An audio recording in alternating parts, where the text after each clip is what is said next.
Olá, seja muito bem-vinda, seja muito bem-vinda. Eu sou Catrine da Mata. Eu sou Ana Luísa Oliveira e sejam bem-vindos ao podcast Com Elas Ninguém Pode. Com Elas Ninguém Pode, podcast. Apoio Um Brinde Personalizados Promocionais. Seja um parceiro e tenha também sua marca aqui. Hoje o papo é com uma mulher, assim, maravilhosa, né? Então, assim, não sei se eu já dei um spoiler, mas é uma mulher que representa resistência, justiça, transformação. Vou falar um pouquinho, assim, reduzidamente sobre o currículo dela, né? Mas ninguém é só um currículo, ninguém é só um látis, né? Nossa vida não cabe. O nome dela é Lara Kauark Santana Giliardi. Mulher, advogada, criminalista, sócia fundadora do Das Marias, bacharel em Direito, especialista em Direitos Humanos e Democracia, facilitadora de círculos de justiça restaurativa, advogada da Associação dos Policiais Militares, Bombeiros e Familiares, professora de curso preparatório para concurso, professora universitária, advogada do CREAS, militante de Direitos Humanos e Direito das Mulheres, mestre em Direito e conselheira estadual da OAB Bahia e palestrante, né, gente? Quem não gosta de ouvir Lara falar? Uau! Que currículo, hein, Lara? Parabéns! Obrigada. E assim, hoje vamos conhecer a história dessa mulher que transita entre o universo acadêmico, jurídico, social, com firmeza e sensibilidade. Como é militar pelos direitos das mulheres dentro e fora dessas instituições? Como nasce um projeto de impacto social como o Das Marias? Fica com a gente, porque esse episódio está potente. Lara, seja bem-vinda, é uma honra, um Muito prazer obrigada, te ter aqui. meninas. Obrigada por você ter aceitado o nosso convite. E a gente está aqui para bater um papo, para deixar... A gente começou, né, no making off, que eu posso liberar para vocês, né, se a galera pedir.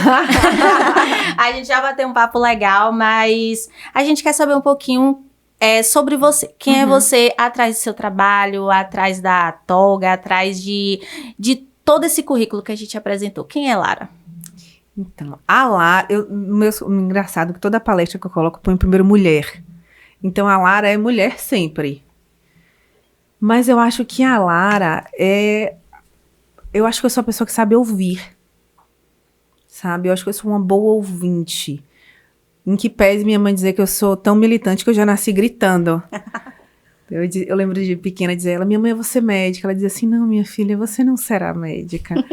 Precisa ter uma serenidade que você não possui. Então, eu acho que a Lara é isso. Eu sou um turbilhão de coisas, mas eu gosto de fazer muitas coisas, assim. Eu me sinto muito inquieta. Então, eu tô sempre pensando em alguma coisa, sempre fazendo alguma coisa. E eu gosto.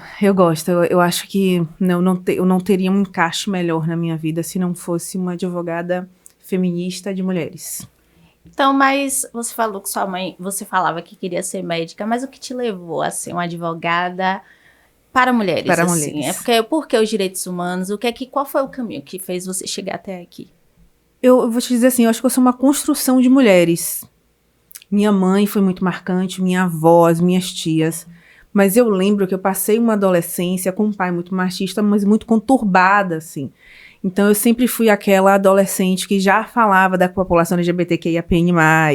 Então, eu era a ovelha negra da família, literalmente falando assim, porque eu lembro dos jantares de família, dos almoços de família, o quanto isso impactava as pessoas. Então, eu sempre gostei dos direitos humanos. Eu acho que quem trabalha com direitos humanos não escolhe, a gente é escolhido. Uhum. E foi muito isso. Eu lembro na adolescência as brigas que eu pegava com meu pai. E eu lembro que eu gostava também, não era uma coisa... Já estava no sangue, né?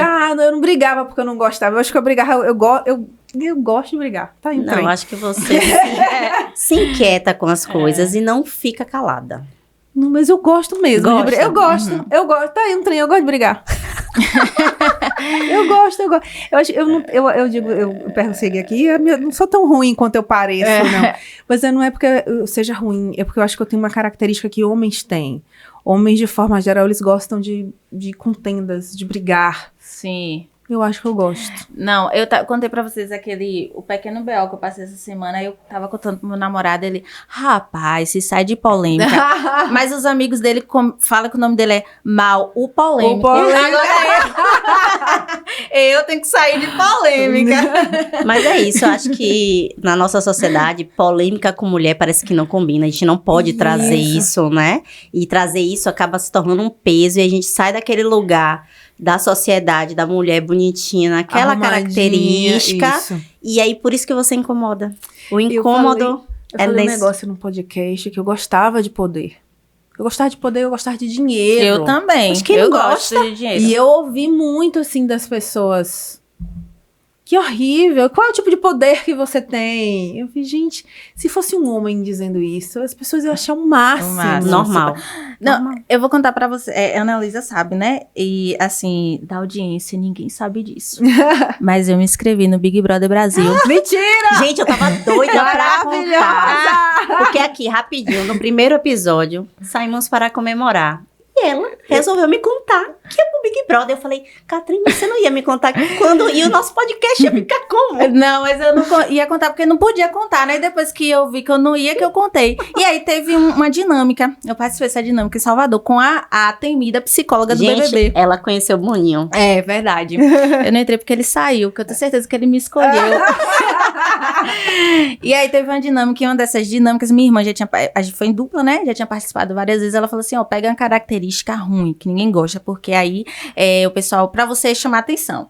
Aí eu peguei a característica, acho que eu peguei que eu gosto de dinheiro.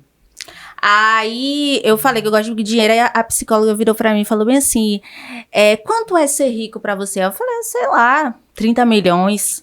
Aí ela falou assim, se eu te der 30 milhões e tirasse 10 anos da sua vida, você queria? Eu falei, queria. Eu falei, porque a gente vai morrer sempre? E você não me falou quando vai tirar esses 10 anos. Então, se eu viver até 80 e você tirar 10, eu vou viver até 70. Aí, pronto. Aí, depois, as pessoas começaram a falar, quem você eliminaria? O pessoal começou a me eliminar. Principalmente os homens. Ah, porque eu acho que nem tudo é dinheiro e que não sei o que. Eu falei, meu amor, você tá indo pra um programa desse pra quê? É lógico. É verdade, entendeu? Mas, enfim, eu também acho super, a gente tem que falar você sobre... escrever no Big Brother, tá? Pois é. Preciso lhe dizer Agora, isso. posso dizer uma coisa? No de Juliette, depois, eu fiz a inscrição. Não vou mentir. Eram 80 perguntas. E aí, eu fui fazendo. Aí, você tem que gravar o vídeo. Só que o site sai muito do ar. E aí eu fiquei de postar esse vídeo, gravar e postar. Tanto é que eu não gravei, não postei, então só fiquei nisso. Eu só terminei de me inscrever. Minha irmã já tinha se inscrito. Eu posso falar que agora ela tá grávida e por isso a gente não pôde entrar. E agora eu vou ganhar um sobrinho. Ela já tinha se inscrito umas 2 vezes e teve uma vez que ela foi até pro Rio de Janeiro.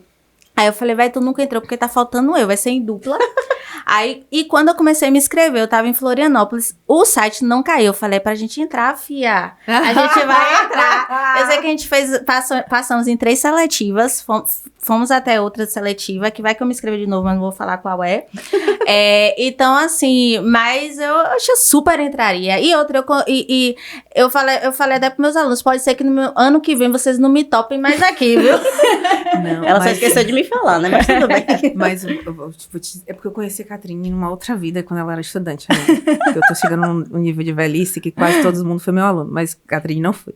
Mas é tão bom lhe ver assim, empoderada, sabia? Uhum. Que eu lembro, a versão da Catrine que eu conhecia era uma menina que tinha medo. Você tinha medo no olho. Eu posso estar muito errada. Mas a mulher hoje não tem, é muito bom ver. A evolução, é tão a construção, bom ver né? mulheres que não têm medo no olho. Porque isso quer dizer que a gente ultrapassou as barreiras do trauma. E que não é fácil. Não. Que não é fácil. E talvez que seja tirar o medo do olhar seja a primeira barreira para que a gente não enfrente outras dificuldades. Outras dificuldades. Então, normalmente é quando as pessoas tiram o nosso chão e a gente aprende a voar. Isso é muito importante. Eu vi um negócio bem assim, que o pássaro, quando pousa no galho, não é porque ele confia no galho. É porque ele confia nas asas que ele tem. Então, se o galho quebrar, ele vai voar. Não, e eu tava olhando aqui você falando, eu fiz, gente, a menina que tinha medo foi embora, não tem resquício dela, nenhum. Que maravilha, que gente. bom. Que legal. Agora me diga, e Lara tem medo? Lara tem medo de um bocado de coisa, mas Lara vai com medo mesmo. Não importa, né? Não importa. Eu tinha mais medo. Eu tinha muito mais medo, assim. Porque no início eu recebia muita ameaça, assim. Eu não recebo ameaça dos meus clientes crimes, não, tá? Meus clientes crimes me adoram, eu adoro eles. Eu recebo do Ela pai falou, de família. eu posso ir até tal hora porque eu vou visitar os meninos. E é isso. Eu gosto do ambiente criminal, assim, porque é um ambiente que eu não tenho medo de ser quem sou. A vara de família, porque eu não sei com quem eu tô lidando. Sim. Os pais de família, Os homens de os família. homens Os de homens. bem. Ó, eu penso uma São frase que eu eles. detesto. Fulano, mas ele é um homem de Família. família. Eu falei, a mulher não é de família. São esses que dizem, diga lá pra sua advogadazinha. Ô, Lara, falando dessa questão de medo, o que te despertou para essa militância social? Porque, querendo ou não, militar requer muita coragem. Sim. Porque, como você falou, você recebe ameaça, você, querendo ou não, você não sabe de onde vem, você pode estar despreparada. Me diga, de onde vem essa militância social? Aconteceu algo que falou assim, ó, aconteceu isso a partir disso, ou já vem daquela Lara lá da infância? Conte aí pra gente. Eu acho que a Lara da infância, eu fui encorajada por um evento na minha formação acadêmica. Nájara, do Das Marias, foi minha professora. E durante a faculdade, ela fez assim, Lara, se prepare para a docência. E eu respondi a ela assim, que nada, professora. Eu vou ser rica, vou ser juíza. Corta para a Lara, advogada e professora. Mas logo depois que eu me formei, em 2009, eu formei em 2008, em dezembro de 2008.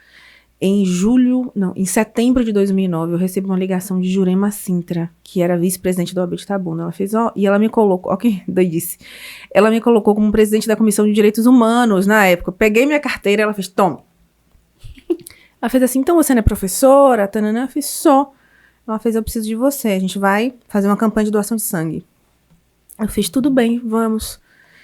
E aí a gente fez várias campanhas juntos. Em 2011 ela me ligou de novo, ela fez, tem um problema aqui pra gente resolver. Vamos fazer uma doação de sangue de uma mulher que ela foi atropelada.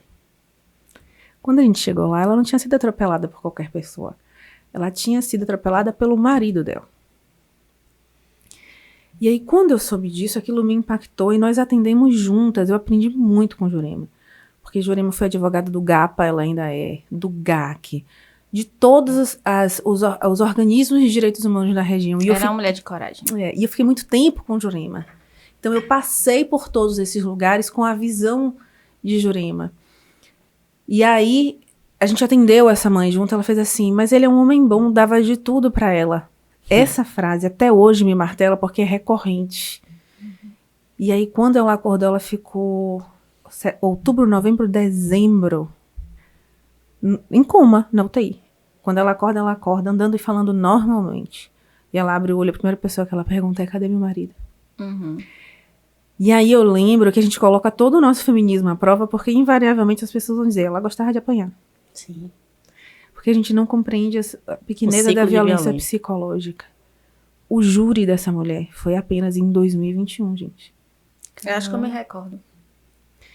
Então essa mulher, ela marca a minha vida de uma maneira tal que eu começo a trabalhar com mulher a partir dela. Porque na audiência que a gente fez, ela disse que ela não tinha assinado a procuração. E aquilo me marcou muito, ficou aquilo na cabeça. Só que ela tinha perdido massa encefálica. Ela quebrou todos os ossos do corpo, ela foi escalpelada. Ela tomou 60 bolsas de sangue, ela ficou 40 dias no UTI, em coma, por conta de um homem. Uhum. Do homem que ficou 17 anos com ela. E aí, quando ela abriu o olho e ela pergunta, cadê meu marido? Não é porque ela não lembrava do que tinha acontecido, mas é porque a violência psicológica nos mantém numa rotina de que nos torna tão pequena, né? E eu digo que existe um estudo da ONU que diz que de cada 10 mulheres, 4 já passaram por violência. E aí eu sei que esse estudo está errado. Uhum. Porque de todas nós passamos. De 10 mulheres, 10 sofreram violência. Física, psicológica, emocional, moral, patrimonial. Então eu acho que Ingrid me marca profundamente. Mas a Larinha também, a criança, né? Porque eu fui uma criança gorda. E eu sempre tive essa cara. E eu fui uma criança gorda que nunca se achou feia, tá? Mas eu sempre ouvi a gordinha, a inteligente. Então, a Larinha se tornou uma estudante inteligente, mas eu nunca me via como bonita. Porque os olhos das pessoas me diziam que eu tinha que ser magra para ser bonita. E eu aprendi muito cedo que eu era exótica. E aí eu lembro que quando isso me marcou, quando eu comecei a fazer os meus estudos feministas mesmo, que eu cheguei no mito da beleza, eu fiz, meu Deus, é isso. Porque nós somos tão rotuladas que ou você é bonita, ou você é inteligente, ou você é pra casar, porque não dá pra ser tudo. Não dá pra ser. Eu lembro que quando eu era estagiária, aí eu tive um episódio de João Paulo, o marido dela era meu colega, né? E eu era a líder da sala, sempre apresentei o interdisciplinar. E teve um que eu apresentei, eu fui contra uma coisa que todo mundo tinha falado, inclusive ele. E aí quando eu pego o microfone pra falar, a plateia me vaia. E eu continuei sustentando o que eu tava falando, sei que lá. Aí, pronto, depois o professor foi lá, me afastou, todo mundo, e aí todo mundo achou que a gente ia perder por causa disso, né? E tal. Aí no outro dia, eu cheguei no estágio chorando, aí meu chefe virou pra mim e falou bem assim... Ah, por que você tá chorando? Eu falei, porque o povo é ingrato. Eu sempre fui líder dessa turma, sempre apresentei os Inter. Agora, por causa de uma falha, não querem mais que eu seja a líder. Isso já era no último Inter. Uma falha, ele falou assim, não, mas não é por isso. É porque você incomoda, você é bonita. Eu nunca me achei bonita, não me achava bonita na época, que hoje eu me acho. Mas você é. Ele falou assim, é porque você é bonita. Aí todo mundo espera que você seja burra e você é inteligente. E aí você desarma as pessoas, e por isso que elas têm ódio de você. E tipo assim, aquela conversa ali daquele dia mudou algumas coisas, entendeu? Porque as pessoas estereotipam muito, entendeu? Se você é uma coisa, ou você é outra. Você não pode ser as duas. Sim. Você não pode ser engraçada e ao mesmo tempo ser inteligente. Porque senão você tá dando mole, se for engraçada. Quer ver uma coisa? Eu gosto muito de futebol. Inclusive, as pessoas me olham e falam assim, até pouco tempo atrás eu participava do grupo de futsal feminino da OAB. Aí todo mundo, você joga bola? Eu falei, e qual o problema? Gosto muito, sempre fui muito, fazer muitas atividades. Aí, eu sou botafoguense, viu, gente? Com muito orgulho. E eu converso sobre futebol. Eu converso de uma forma muito natural. E aí as pessoas olham assim pra minha cara, mas ela falando de futebol, quem é ela pra falar de futebol? Eu já entrei em brigas, e aí eu procurava, que nem você, entrava em brigas porque eu sabia que eu conhecia. Porque isso aqui não era um ambiente só de homem. E eu conheci, então assim, são lugares que não estão acostumados a ter mulher. Ou, às vezes, eles nos bloqueiam. Sim. E já fui várias vezes tentada ser silenciada, mas quem me conhece sabe que é muito difícil me silenciar.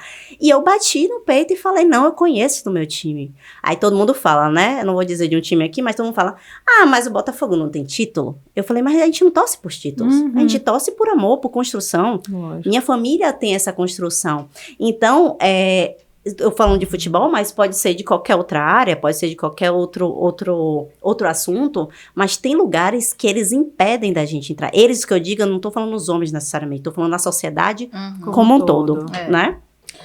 Assim, você tem... Eu li seu currículo, né? E você tem várias frentes. Eu adorei que você falou assim, eu gosto de fazer muitas coisas. Às vezes as pessoas também me questionam isso. Como é que tu faz tanta coisa? Por que tu faz tanta coisa? É o meu jeito. É o meu jeito, eu não sei porquê. Quando eu vou, às vezes, eu falo, eu não aguento mais ir para as coisas do Sebrae, que eu saio com 2 sócios, um projeto, uma empresa, uma startup para fazer em uma semana. Mas, diante de tantas frentes que você atua, tem como equilibrar como você...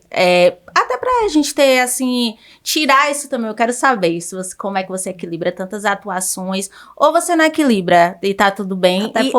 O primeiro episódio a gente falou com a psicóloga e existe uma pressão de que a gente tem que dar conta de tudo. Equilibrar todos os pratinhos, né? Isso. Então, assim, como é isso no seu dia a dia? Até porque, só complementando, acho que é um tema recorrente de todas as participantes aqui, é sobre saber a percepção de cada uma dessas multitarefas que todas as mulheres temos, né? Umas se sentem mais confortáveis, outras nem tanto. Conta aí, Lara. Não dá tempo, gente. A gente precisa ser muito verdadeiro, porque assim, eu não vivo num mundo perfeito, não dá tempo. Então eu tenho alguém pra me ajudar na minha casa, porque senão eu não consigo fazer as coisas de casa e sair pra trabalhar. Então, eu tenho uma pessoa que me ajuda em casa. No meu escritório, eu tenho uma sociedade com meu marido, mas eu tenho 12 outras pessoas, né? E aí, para que eu possa ficar apenas no atendimento com a mulher. Porque senão não dá. Até porque essa rede de apoio é importante. A rede de apoio é importantíssima. A gente não consegue fazer tudo sozinha, de forma bem feita. Mas também, assim, eu aprendi isso a duras penas, porque eu tive que aprender isso, porque eu tive que começar a me olhar como empreendedora. Porque não adianta dizer que eu tenho uma advocacia maravilhosa sem olhar para a minha advocacia enquanto empreendedorismo. Sem olhar para a palestrante enquanto empreendedora. Porque senão a gente vai continuar dando palestras de graça, palestras... Isso é um machismo. Um dia o marido de uma amiga minha falou bem assim, ela falou, a gente tinha algum projeto, fazia várias coisas de graça, que às vezes eu também topo esse tipo de coisa. Mas a gente faz.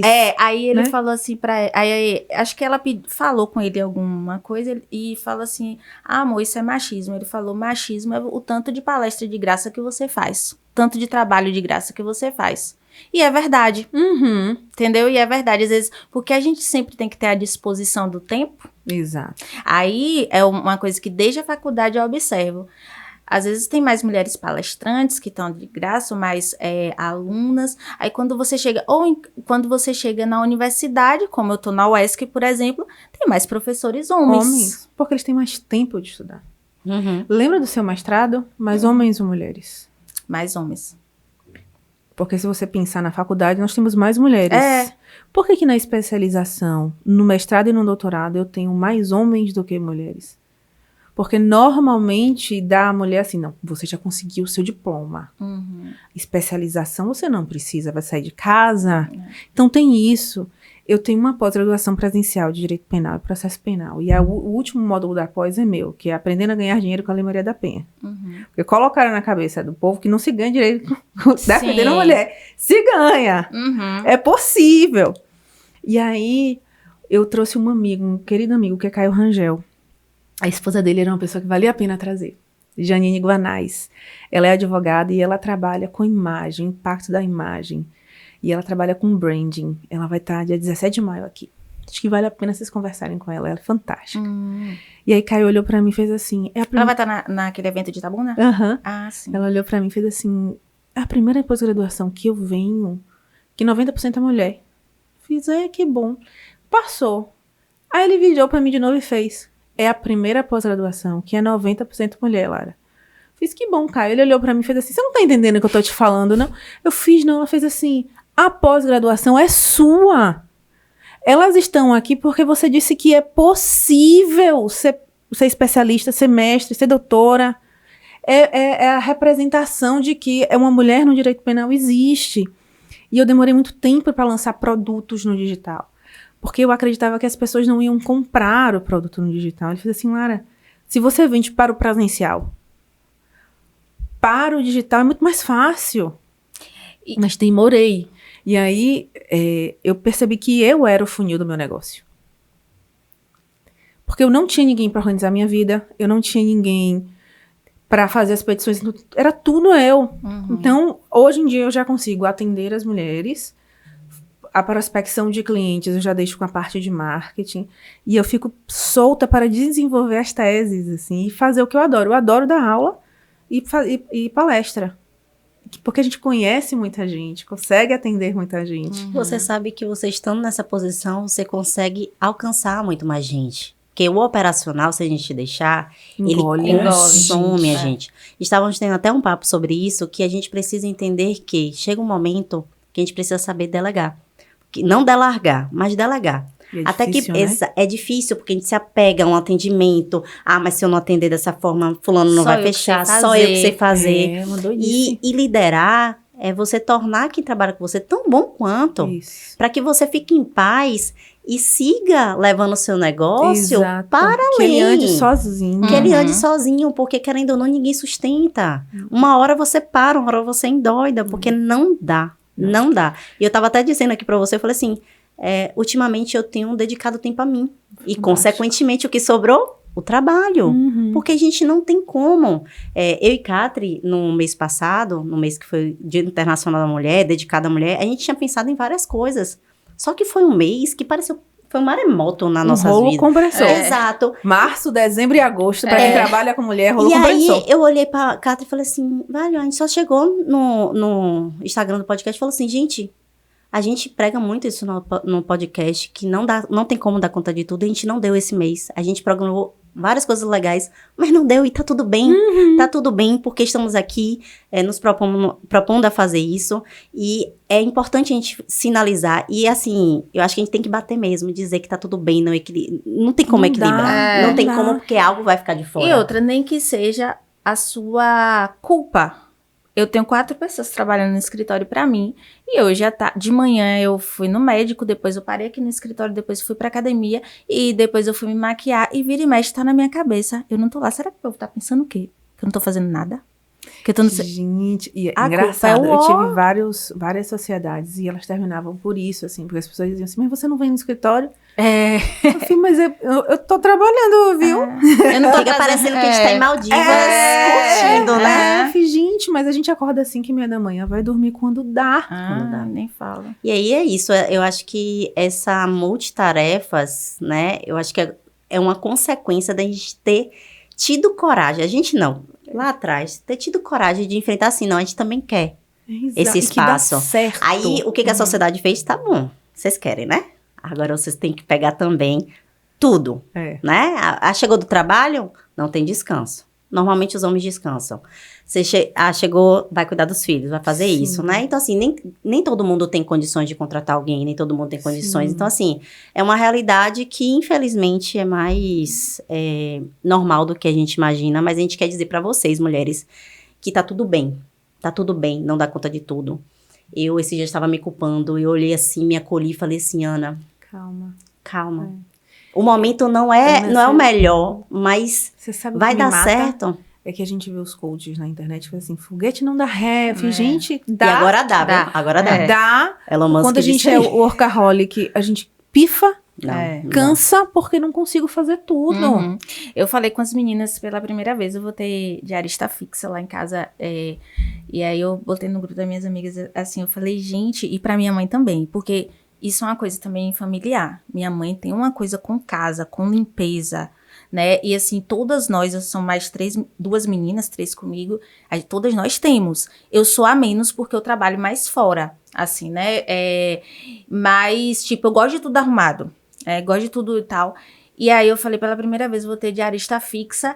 E, meu Deus, que sensação de autocuidado. A mulher tava lá, fazendo comida. Eu tirei foto daquela comida. Assim, eu falei, meu Deus, eu não vou cozinhar por 2 semanas. Que ela faz e congela, né? E essa história, minha mãe, ninguém presta pra trabalhar na casa dela e tal. Porque ela leva o cansaço dela ao extremo. Agora, deixa eu te falar, eu tenho um irmão de 16 anos que não lava um prato. Eu fui criada, eu e minha irmã fomos criadas, a gente tinha outros 2 irmãos menores, a gente tinha que às vezes acordar quando tava sem ninguém lá em casa pra ajudar, acordar antes de ir pra escola, pra varrer a casa, né, porque se minha mãe chegasse meio-dia, que ela era professora, e visse a casa bagunçada tudo, ia dar ruim, entendeu? Então, tipo assim, meu irmão, o homem, o único, ele não faz nada. Mas se você perguntar assim hoje, quantas nós, assim, conseguimos ir pra academia e de forma constante, comer uma alimentação balanceada, saudável. Aí eu sempre pergunto assim, minha cara, tem quanto tempo que você não vai no ginecologista? A pessoa faz, tem 3 anos, doutora. A gente consegue fazer com que os maridos, os namorados, os filhos, todos estejam com o dentista em dia, com o médico em dia, mas a gente, porque não dá tempo. Sabe o que é engraçado? A gente verifica a necessidade do outro, aí a gente liga para médico, faz isso, marca tudo pra todo mundo, e a gente não se olha. E eu trabalhei em terapia esses dias, o seguinte, ela me falava o seguinte, Jana, Ana, para de buscar a todo momento você preencher com algo a fazer. O ócio também é importante, tipo assim, eu tava falando com a Catrine, né? Porque a gente tá gravando podcast hoje, e é meu dia do meu beach tênis que eu voltei. Aí Catri, tava aqui lamentando. Ela, calma, é só um dia. Eu falei, não, é porque é uma atividade que me faz bem. Eu tô aqui, tipo assim, não vou marcar mais nesse dia. Porque é algo que eu eu esqueço, eu desligo, eu me conecto comigo e eu acho que falta tempo da gente se conectar com a gente. Esse dia eu tava fazendo a unha e eu falei assim, o quanto eu amo massagem. O quanto eu amo. Agora me pergunte a última vez que eu fiz massagem. Não lembra. Agora pergunta o que eu fiz pelo outro, para minha família. Todo para sábado você vai lá cuidar de seu pai. Pois é, todo pois sábado é. não. Eu cuido todo dia, porque meu pai, aconteceu um acidente com ele, ele se tornou paraplégico. Então, eu auxilio nisso. Então, assim, tem isso. Então, assim, lógico que eu agradeço muito, mas tem esse cuidado a mais, entendeu? Então, enfim, assim... E se não fosse a mulher, esse cuidado aí, minha filha? e recai muito pra gente, né? Muito. Porque mulher é emoção. Mulher sabe cuidar. É porque a gente nasceu assim, ó. Ligou o botão, nasci. Liguei o botão. O cuidado já nasceu com você, ela. né? Igual as pessoas dizem, maternidade nasceu... Não. Maternidade é construção social. E como se o cuidado e a beleza tivessem vindo constantes, assim. Eu lembro que eu perdi 75 quilos. Eu fiz Foi uma... mesmo? Foi. Quando você me conheceu, eu já pesava 155 quilos.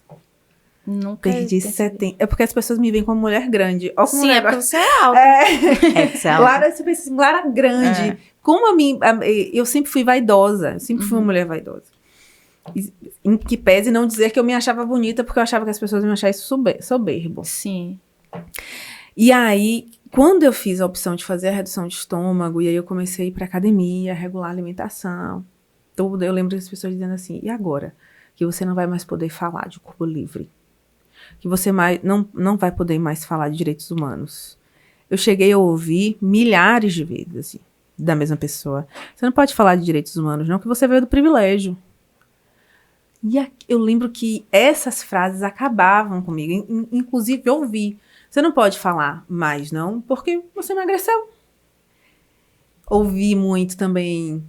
Ai, teve uma que eu ouvi de uma professora descendo a escada, ela fez, como está bonita maquiada. Eu pensando, meu Deus, quando é que eu nunca me maquiei?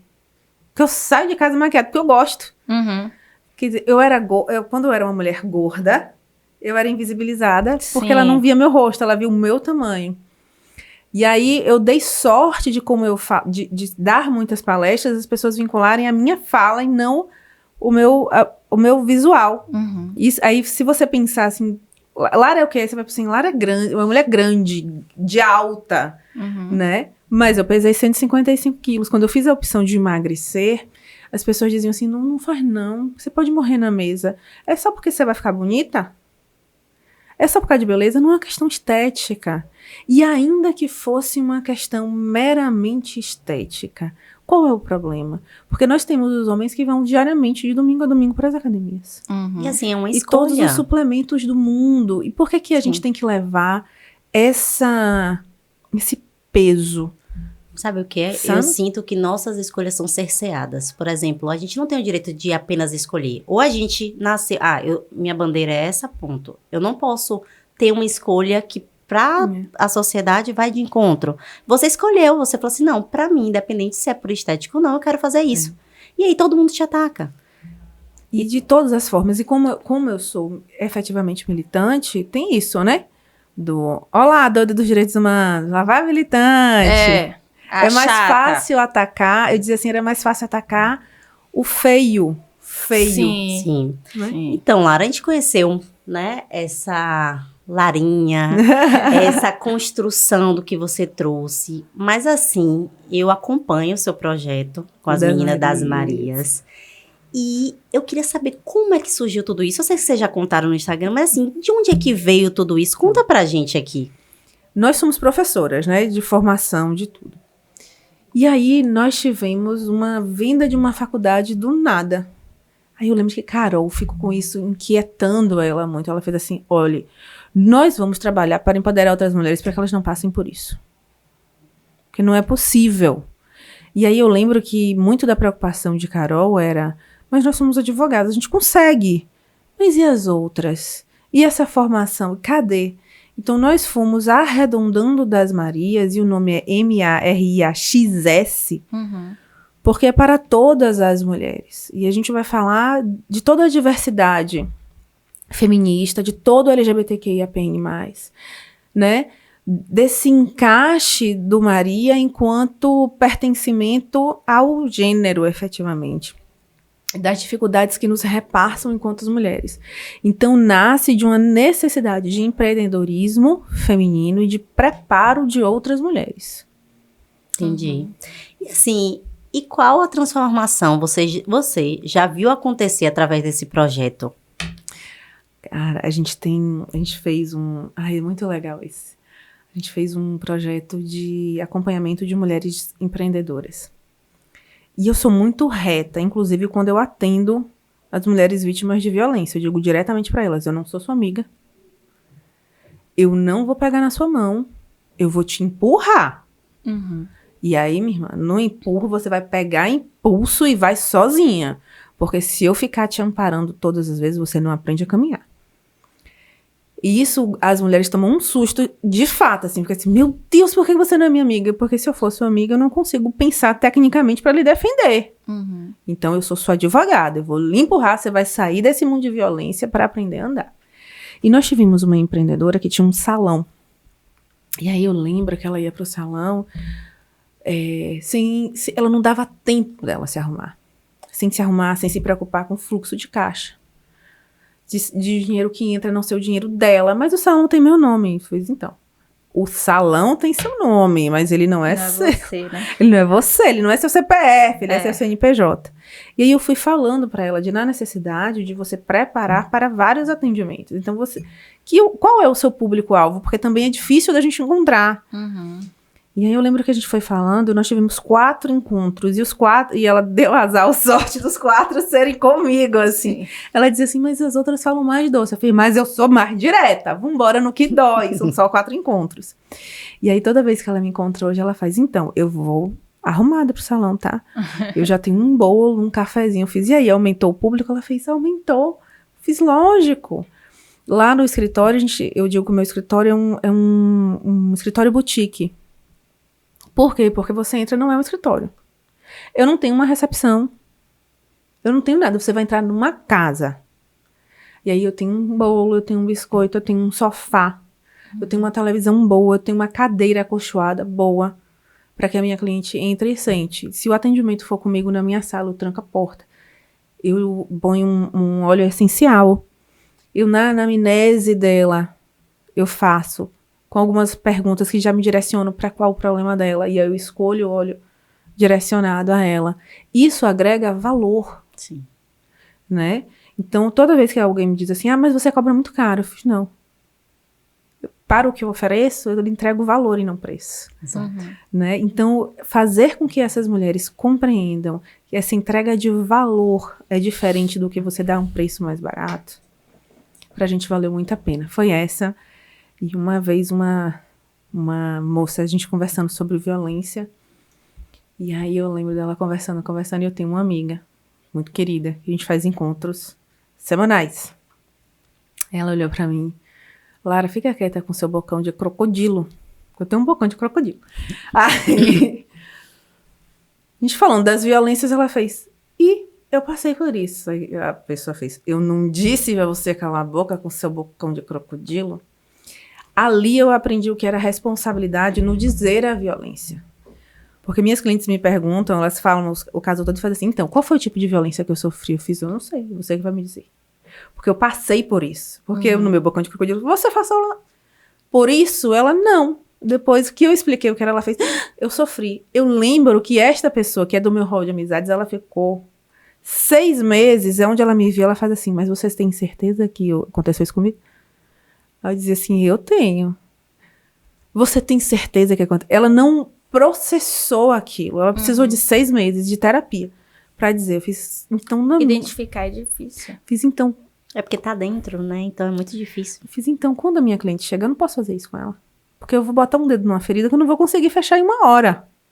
Porque trabalhar com mulher também é isso, né? Uhum. Eu vou abrir essa ferida aqui, mas eu tenho que fechar... Para dar continuidade. Para dar continuidade. Assim, então, doutora, quais são as violências que eu passei? Eu fiz, não sei não. Porque nunca é um atendimento. Sim. Eu cobro o atendimento, mas eu sempre faço 3, 4 atendimentos. Eu faço um online, um presencial, um online, um presencial, até a gente fechar. Sim. Para que eu consiga prepará-la para um divórcio, prepará-la para uma ação crime. Porque é difícil, gente. E até pro dia a dia, porque ela vai enfrentar as investidas dele, né? Nossa, no dia a dia. E fora assim, se houver alguma recaída, o tanto de impacto emocional que elas sentem, de culpa que elas sentem, é Sim. monstruoso. Sim. Eu acho que isso é o pior. Esse meio da advocacia criminal, né? Ele é muito masculino ainda. E eu acho que tem algumas grandes mulheres aqui na nossa região Tem. que são referência, inclusive você. E eu queria só pensei agora em doutora Gal, né, que faleceu. E assim, e aí, cara, a primeira coisa, eu fiquei muito triste, porque no dia eu pensei nela e foi um negócio assim, eu tomei um susto, porque eu peguei o celular, eu pensei não sei por quê, né, eu falei assim, sabe que Gal tá não sei o que, aí eu peguei o celular, Mal fala assim, véi, mataram o Gal. Aí eu tomei um susto assim, mas enfim, e aí a gente vem sempre assim, graças a Deus que eu não trabalho com essa área. E como é trabalhar com a área criminal, assim, você sempre quis, porque geralmente a pessoa quis desde a faculdade, ainda é um espaço de coragem, né? Por exemplo, Marina, que é super nova. Marina maravilhosa. Então, tipo assim, e seguir eu nunca gostei, nunca foi pra mim, né? Assim, Eu gostava na teoria. A teoria era linda. nem na teoria eu nunca gostei, não era pra mim, eu sempre... Você nunca foi minha aluna. Eu sempre achei que lidava com o pior do ser humano e eu não gosto, assim, eu não sou uma pessoa violenta, apesar de falar, assim, às vezes as pessoas acham que eu sou grossa, assim, mas eu não sou violenta, eu não gosto de bater, a violência, assim, não é uma coisa minha. Mas como assim, ser uma advogada criminal, o que envolve, quais são os desafios nesse mundo muito masculino, mesmo defendendo mulheres? Pronto, quando eu tenho algum cliente homem na área crime, né, eu vou lhe dizer que eles me respeitam muito mais do que o pai de família, como eu falei pra vocês. Na área crime, eu acho que é uma construção de identidade mesmo, né? Mas eu escutei muito, a gente está falando de 12, 13 anos atrás, mentira, 17 anos atrás, as pessoas dizendo assim, mas cadê seu marido? Ele deixou? Você tem certeza que você vai trabalhar com isso? Mas eu acho que, como eu te falei, eu acho que eu fui escolhida para trabalhar. Eu gosto de trabalhar na área crime. Eu me sinto bem ao conseguir fazer com um júri, por exemplo, assim, brilha meu olho. Eu gosto da área, eu sei trabalhar nessa perspectiva.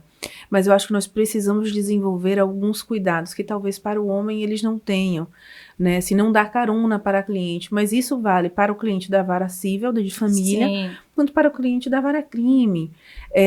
Não tirar foto com a localização do lugar onde você está, certo? Eu sou uma pessoa que eu sou faladeira, mas na minha profissão eu fico muito calada. Eu falei, eu sou uma boa ouvinte, eu escuto muito. Porque nesses anos de advocacia eu acabei fazendo alguns cursos de psicanálise, né? E aí da gente conseguir elaborar também, e trabalhando com criminologia, de elaborar muito a persona com quem eu estou falando. Porque isso impacta. Mas de todos os meus clientes, aquele que me oferece risco é o da Maria da Penha. E deixa eu te perguntar, quando você tá num júri, alguma coisa, você se sente intimidada? Não intimidada, eu não gosto dessa palavra, mas geralmente você tá diante de um juiz, de um promotor, né? E aí, esse âmbito, assim, masculino, isso te afeta de alguma forma? Já me afetou muito. Eu já fiz um júri em que o promotor, ele fez assim, olha, essa é uma arma de matar namoradinha. Era uma 9mm, porque ela é pequenininha. E aí eu lembro que aquilo me impactou de uma forma monstruosa. Eu fiz, gente, eu tô com um juiz promotor. Um juiz homem, um promotor homem, só tem eu de mulher aqui, né? Assim como já fiz uma audiência de justificação da Lei Maria da Penha que a minha cliente não solicitou. Então, repare, uma audiência de justificativa da Lei Maria da Penha, a vítima tem que solicitar para informar ao juiz que não quer mais a medida protetiva. O advogado do cliente foi lá, conversou com o juiz, disse que queria fazer um acordo, a revelia minha da minha cliente. E foi marcada a audiência, ele estava lá presente, que não está, tá? Tem na Lei Maria da Penha que na audiência de justificação o agressor não está presente porque ele precisa ouvir se a vítima vai querer aquilo ou não. E aí eu lembro que eu vou dizer assim, que eu tive que ser extremamente assertiva. E aí eu lembro que no final da audiência o advogado fez assim: eu vou abrir a câmera para você saber com quem você está falando. Eu estava fazendo a audiência de câmera fechada. O cliente dele estava no carro com ele, passeando. Eu vou abrir a câmera para você saber aqui com quem você está falando. Aí eu lembro que do alto da minha petulância eu fiz assim: mas eu não preciso saber quem é o senhor. Agora, se o senhor quiser saber o meu nome, eu te dou o meu nome e o número da OAB. Mas eu acho que isso vem de uma segurança de nós sabermos o que nós estamos fazendo. E assim, eu morro de medo de delegacia. Mulher, um ambiente bom. Não, mas cada fofoca maravilhosa que só o ambiente da delegacia é capaz de dar. Você falando isso, eu acho que é uma construção. Porque, assim, por isso que muitas mulheres não vão para a advocacia criminal. E eu acho que o olhar da mulher para a advocacia crime é o melhor olhar que tem, sabia? Sim. Não, o olhar da mulher é sempre o melhor. Tudo, e assim, eu tô te dizendo por experiência própria. Eu acho que aquele ambiente, por exemplo, você falou, foi o mesmo sentimento que eu sinto quando eu entro em uma delegacia. Eu sinto um ambiente muito hostil. Não por falta de competência técnica, apesar de que tem muito tempo que eu não vejo direito penal, processo penal, mas assim... Eu nunca pensei por essa área porque eu sempre tive medo. Medo. De como as pessoas iriam nos tratar. E por outras construções que cada uma de nós temos ao longo da vida.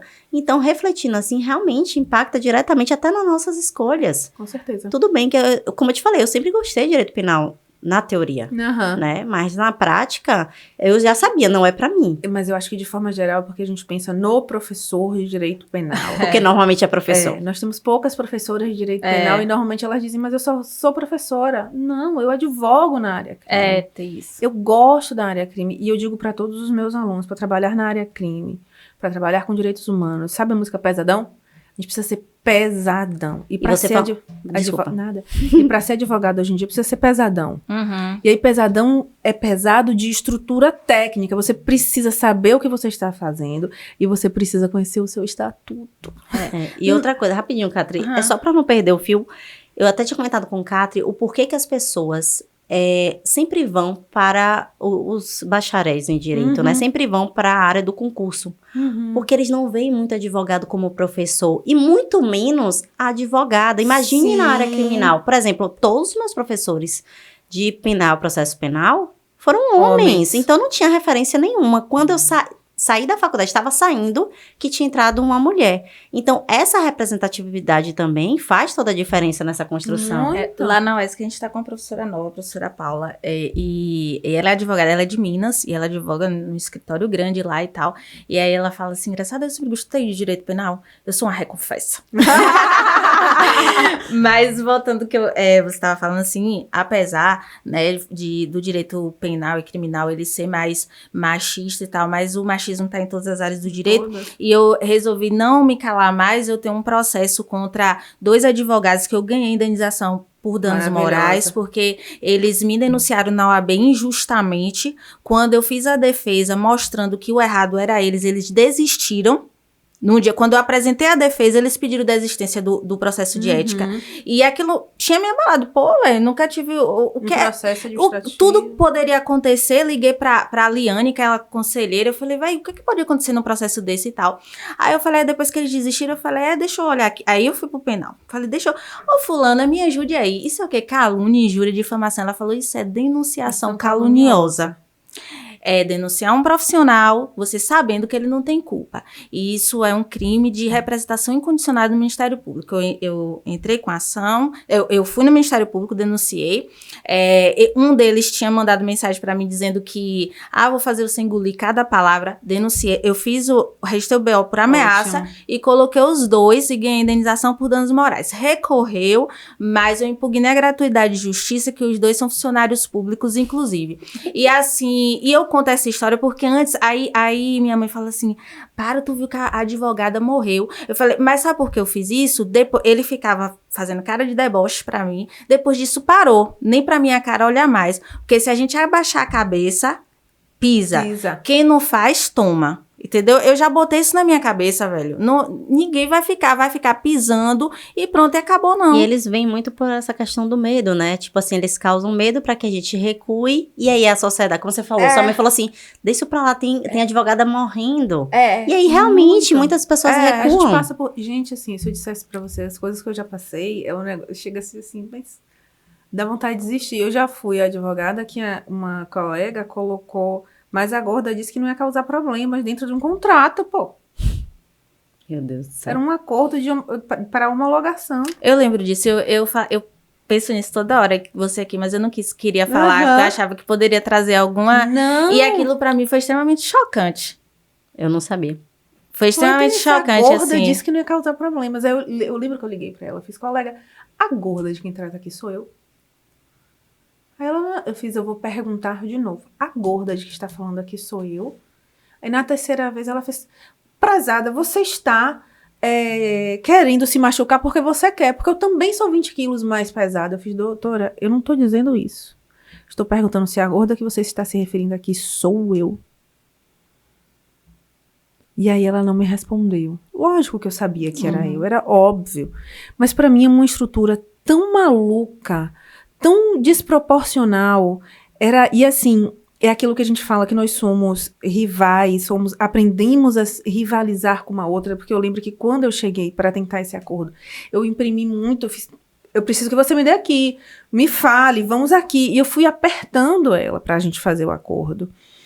E aí, quando ela me coloca isso, só me vem na cabeça o quanto ela riu com o cliente, o quanto eu fui motivo de chacota pelo meu corpo, né? Aí eu sempre digo assim, por que nos ensinam a ser chacota uma da outra? Isso foi uma colega, mas já passei por um colega também dizendo assim, e aí, doutora, meu cliente disse que a gente vai entrar num acordo, se não vai.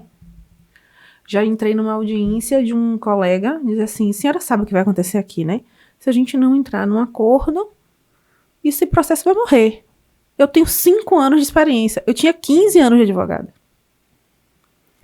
Ele não me conhecia porque ele não advogava na nossa região. Então ele já chegou assim, eu lembro que ele chegou sem terno, com um batidão de ouro, assim, ele fazia assim na cadeira, extremamente desrespeitoso. E o conciliador, ele olhava pra mim assim, doutora, a senhora quer me dar o número da sua OAB? E aí eu disse pra ele, ele viu o número da minha OAB. Ele não se preocupou em raciocinar sobre aquela OAB ser uma OAB velha. Ele só queria ali, naquele momento, ser um homem que estava ensinando a mulher como é que se advoga. A advocacia, assim, é um campo minado, né? E assim, a gente quando bota o pé tem que se preparar. Então, antes eu ficava com isso, entendeu? Assim, porque eu realmente falei pra vocês que mal fala, sai de polêmica, mas sou uma mulher polêmica. Às vezes eu quero ficar na minha, entendeu? Mas parece que a gente atrai. A verdade é essa. Sim. Porque quem não se esconde, né, acaba se expondo e também recebendo coisas. Então, tipo assim, eu decidi nesse processo porque eu sabia, eu coloquei questões. E outra, no dia que teve audiência, ele ficou com cara de riso da audiência, ele desligou, quando acabou a audiência, eu marquei um atendimento com a juíza e fui diligenciar o processo. Falei, doutor, isso aí é um caso de misoginia. Se fosse um advogado homem, ele jamais teria feito isso. Com certeza. Jamais. E vou dizer mais, gente, isso aqui não é sobre direito, não é sobre advocacia. Não. Aqui é sobre todos os universos que estamos falando. A gente falou com uma psicóloga, a gente falou com uma empreendedora, a gente falou com uma gestora, estamos falando com uma advogada. E isso impacta demais na nossa vida. Demais. Ser então, mulher assim, é um ato de resistência. Resistência. Então, assim, muito. a gente está trazendo diversas vertentes. A gente está falando mais do direito, mas vocês estão entendendo o quanto nós sofremos. E assim, Lara, né, pegando essa deixa aí, você representa muitas mulheres que são invisíveis para a sociedade e para o sistema como um todo, né? Como é ser essa ponte, né, entre essa mulher invisível e esse direito, e o direito à justiça? Se podemos falar de justiça, né? É extremamente difícil, assim. Eu sou grata a Deus no momento que ele me colocou no CREAS, na assistência social. Eu acho que todo advogado tem que passar pela assistência social. Porque, eu acho que vou melhorar, eu acho que todo profissional tem que passar pela assistência social. O CREAS me modificou enquanto ser humano, porque eu lembro de fazer atendimentos e entrar numa casa, e aí 10 pessoas moram na casa. E aí no banheiro, fazer o trabalho de técnico. E aí quando eu saí, a assistente social, dona Dene, fantástica. Ela fez assim, você sabe quantas escovas de dente tinha lá? Eu fiz, não lembro. Ela fez, volte lá. Eu voltei. Fiz, tem 2. Ela fez, tem 10 pessoas aqui. Então, quando a gente diz que e todo mundo tem acesso à higiene, é uma educação não. Porque se divide as escovas de dente, se divide os sabonetes, se divide tudo isso. Porque a gente não consegue suprir o básico. Quando eu comecei a trabalhar no CREAS, eu lembro que tinha dias que eu chegava em casa e eu tomava um banho, assim, de cabeça aos pés, assim, molhando o cabelo. Que era para que elas pudessem vomitar aquelas histórias, assim. Porque são mulheres que passam por atrocidades. Eu atendi uma menina, eu cheguei em uma época na minha vida que eu tive um derrame pleural. Eu tirei 700 ml de líquido do pulmão, ficaram 300. O médico me disse que eu ia morrer afogada dentro de mim mesma, pra você ter noção do nível de estresse que eu cheguei. Aí todo dia eu dizia, vou parar de advogar, eu vou parar de advogar, vou parar de advogar, vou parar de advogar. Não aguento mais, eu tô morrendo sufocada. Mas eu literalmente tava morrendo sufocada dentro de mim, assim, por não dar, querer equilibrar tudo de uma vez. E não dar atenção a mim mesma. E não decidi, eu sempre digo, toda vez que eu digo que eu vou parar de advogar, Deus me manda um problema. Só que Deus me mandou um problema, que esse problema fica na minha mente, vira e mexe, eu lembro dele.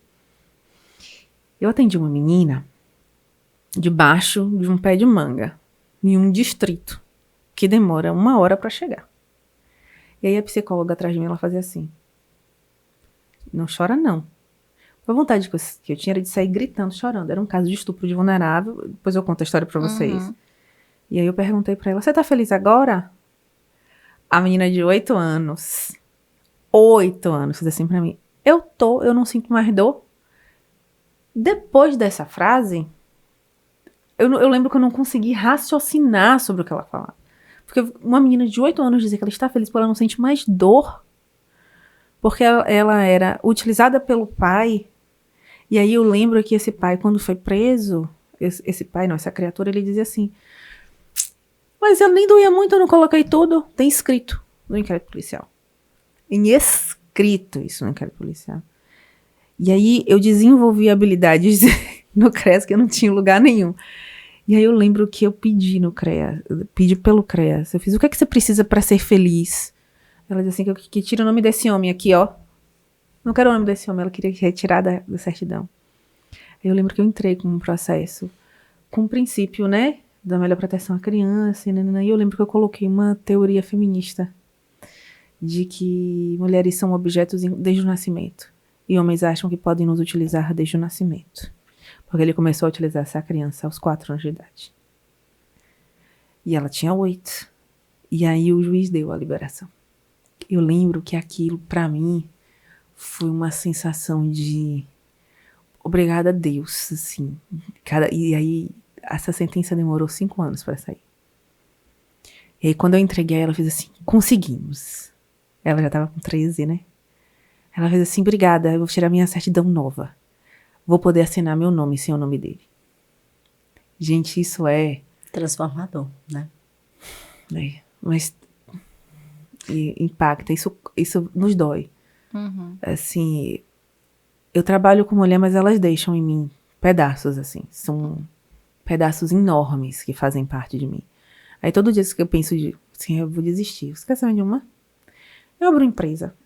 Tá tudo certo. Mais fácil, né? Seria mais fácil. Aí Deus manda assim, toma aqui esse problema aqui, ó. Toma isso, esse é seu. E aí toda vez que eu chego na CREAS, eu tenho um anjo da guarda, chama Joyce. Joyce é meu anjo da guarda, ela faz assim, doutora, hoje tá recheado, viu? Falei, Joyce, por que você marca esse tipo de atendimento pra mim? Ela faz assim, porque a senhora gosta. Eu gosto. Eu gosto de gente. Eu acho que no final, como eu disse pra vocês que eu sou um bom ouvinte, quando eu olho pra Larinha, né, que eu vejo a Lara de agora, eu fiz, conseguimos. Porque eu nunca pensei que eu fosse ser advogada, eu nunca quis, eu queria ter dinheiro, eu queria ser muito rica. Mas é possível se manter sendo empresária, é possível se manter sendo advogada, sendo professora, mas é muito difícil se manter sendo mulher. E Lara, sua fala faz todo sentido, porque eu trabalhei 7 anos no CREAS. E só quem trabalha sabe o que a gente passa ali.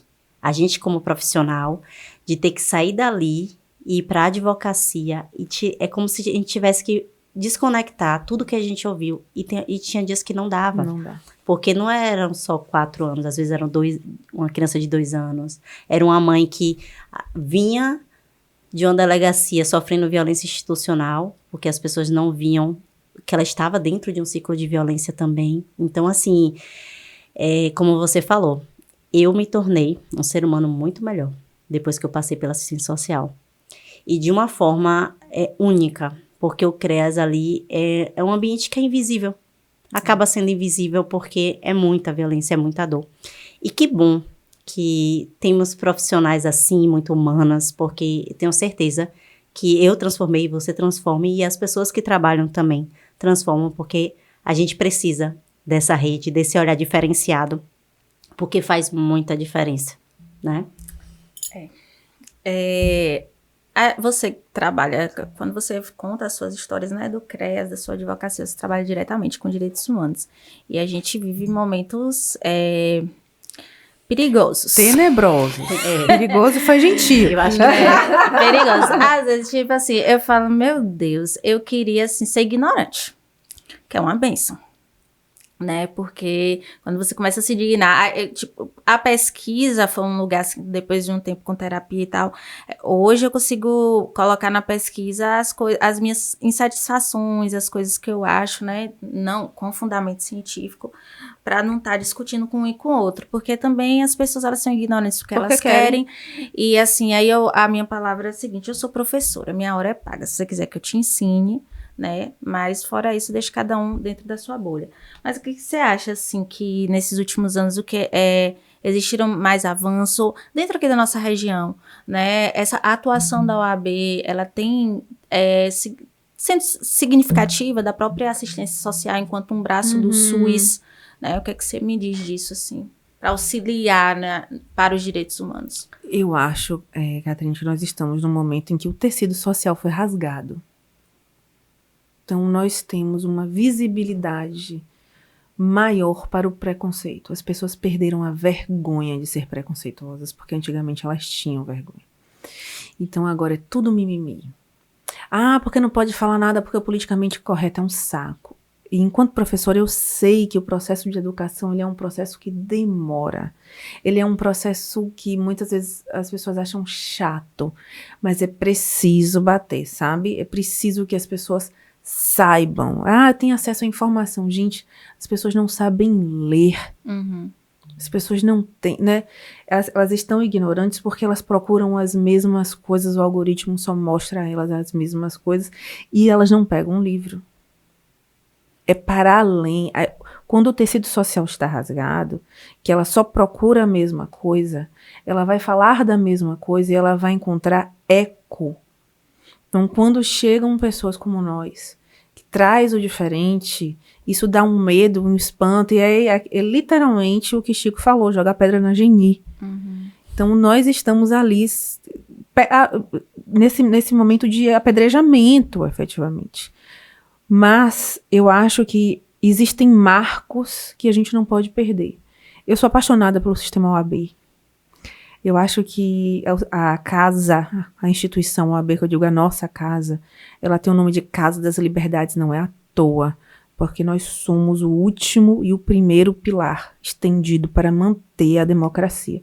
Nós não podemos perder isso em mente. Cada advogado dentro da Casa das Liberdades é o pilar, é o primeiro e o último. Nós não podemos sucumbir. Então, quando eu tenho hoje uma gestora como Daniela, em que ela consegue ser uma representatividade tão forte que ela me coloca das 37 subseções 20 mulheres, é possível. Mas também vejo por outro lado, assim, quando eu digo assim, eu quero ser a primeira presidente da OAB de Itabuna, mulher, o quanto isso causa medo. Mas eu já coloquei na minha cabeça, eu não me calo não, eu quero ser a próxima presidente da OAB de Itabuna, eu quero ser a primeira presidente mulher da OAB de Itabuna. Eu falei no grupo lá da confusão que eu tive e falo novamente, eu não voto num homem nunca mais, nem na OAB e nem político, e é o meu primeiro critério votar numa mulher, se não tiver preto. Aí depois vai baixando as categorias. Não voto, não entende. Tava todo mundo lá discutindo, só copiou o meu. Entendeu? Porque é mais fácil crescer pra cima de mim. Lógico. Sem saber quem eu sou. Lógico. Porque aí, pronto, pisou no meu pé e recebeu. E é isso, assim, a gente vê também o quanto nós não estamos preparados para uma discussão. Porque tentar discutir com uma pessoa dessa é discutir no oco. É discutir no vazio. Então, o que a pessoa faz? Ela agride. Uhum. Ela grita. Então, eu espero a pessoa terminar de falar tudo. Eu espero a pessoa terminar de gritar tudo. Eu digo, você já terminou? Você me permite lhe apresentar o mundo por outra perspectiva? Porque senão a gente encerra a conversa. Porque não é um diálogo. É só uma imposição de ideias. E a gente tem muito isso. As pessoas querem apenas dizer que estão certas. Aí eu digo, não, você está certo. Para a sua realidade oca. Para o resto do mundo, não. Então, a pessoa é um ser humano que ele pega fatores que são marcos históricos, avanços históricos significativos, processos vergonhosos que nós temos, judiciários. Ele diz assim, a Marielle mereceu morrer. A pessoa dessa não tem condição.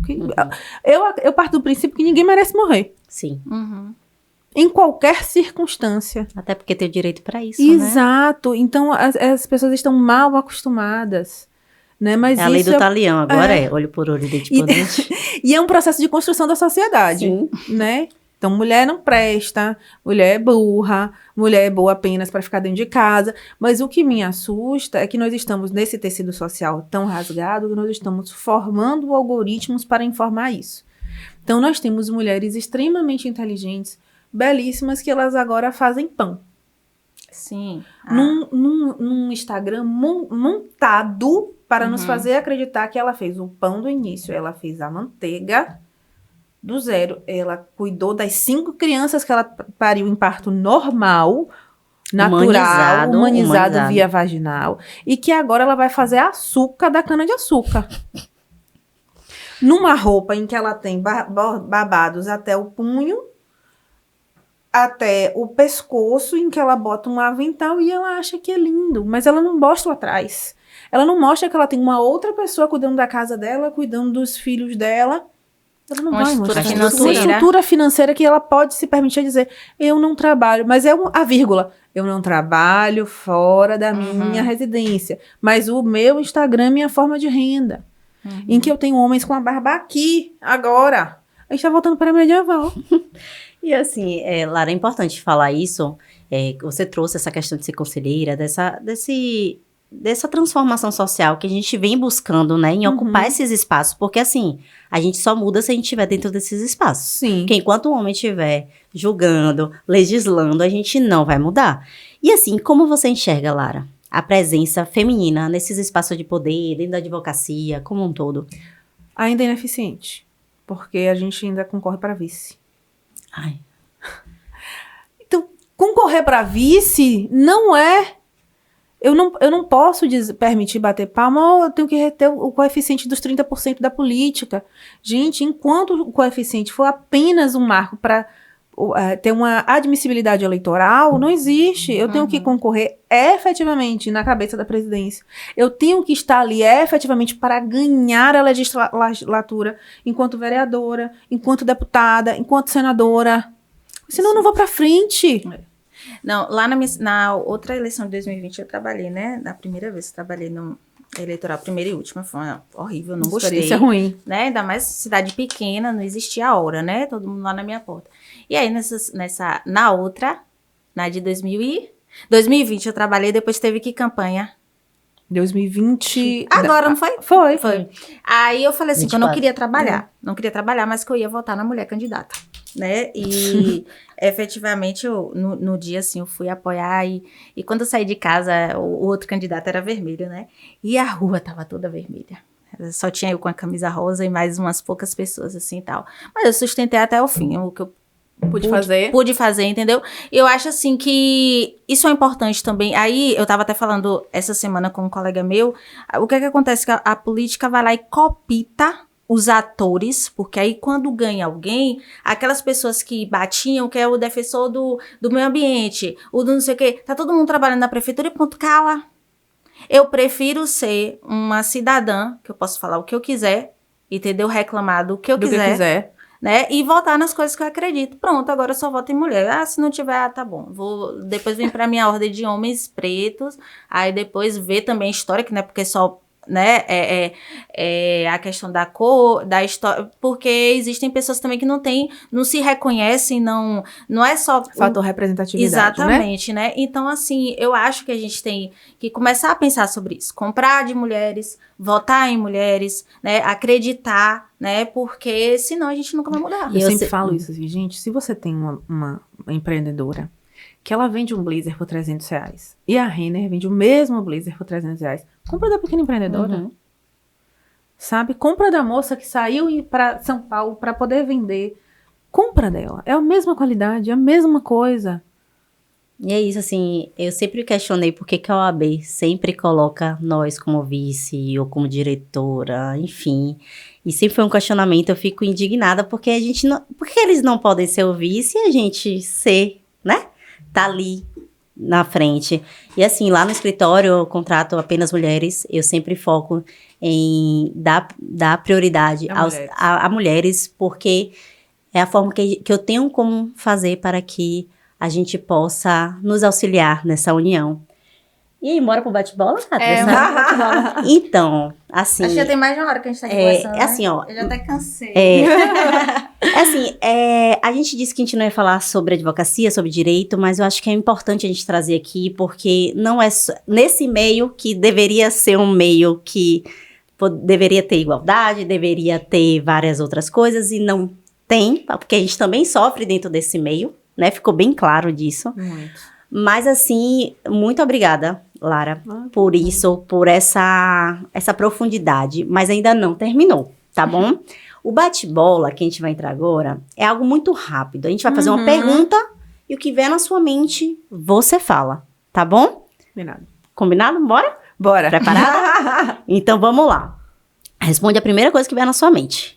Um livro que te marcou. Meu Deus, são vários, mas eu vou falar o que eu É rápido, Lara. O segundo sexo. Uma mulher que te inspira. Minha mãe. Um direito que nunca deveria ser violado. Liberdade. Um lugar que te renova. Praia. Um sonho já realizado. Comprar minha casa. Um sonho que ainda está por vir. Maternidade. Você quer ser mãe? Eu quero. Então, gente... Quero criar uma minhoncinha. Imagina a mini Larinha. Eu acho que o mundo precisa, viu?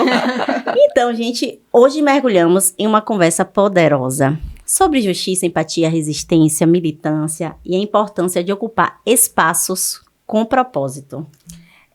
A gente queria que você deixasse uma mensagem para as mulheres, né, que se inspiram em você, né? Eu sei, a sua audiência é grande.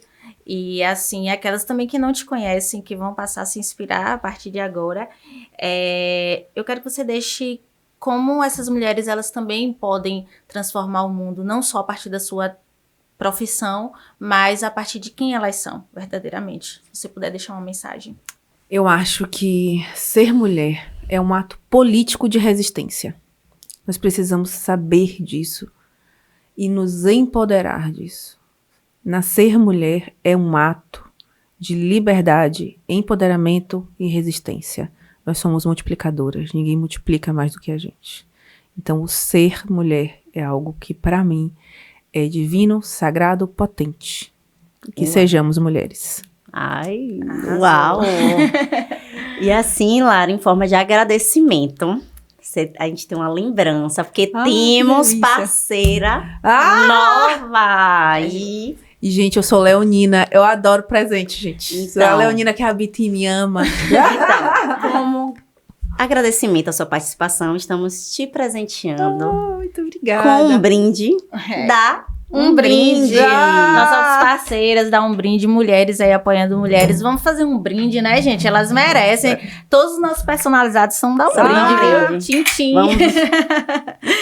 Então, assim, a gente quer te agradecer muito por esse momento. E com certeza foi a mensagem que você deixou. Eu falei assim, para mulheres, para nós, né? A conversa foi muito inspiradora, muito boa. É sempre bom a gente ouvir as pessoas. E assim, a intenção do nosso podcast é dar ainda mais voz ou trazer para o nosso conhecimento de mulheres aqui da nossa região, né? Porque a gente tem muitas potências aqui. Muitas. E isso é bacana, né? A gente dá visibilidade e se inspirar umas nas outras, né? Dizer que é possível também crescer no interior, né, ser uma representante da OAB estadual vindo do interior, porque muitas vezes a gente também se vê nesse lugar, né, de menos acesso, né? Então, Lógico. assim, é muito importante mesmo. A gente queria te agradecer de verdade. Gente, muito, muito obrigada mesmo do coração. A Obrigada. gente está muito feliz com a sua participação. Foi grandiosa, porque tem muitas pessoas, muitas mulheres que estão nos assistindo que querem seguir a carreira e às vezes até final aí a área crime. Área crime, meninas, porque por favor. precisamos de um olhar mais feminino nessa área. Então, assim, gente, assistam, curtam, compartilham. Faz né? recorte, bota um bocado de lugar. Deixa um joinha. Deixa o joinha. E a gente agradece por vocês assistirem mais um episódio do Com Elas Ninguém Pode. Com Elas Ninguém Pode podcast. Apoio Um Brinde Personalizados Promocionais. Seja um parceiro e tenha também sua marca aqui.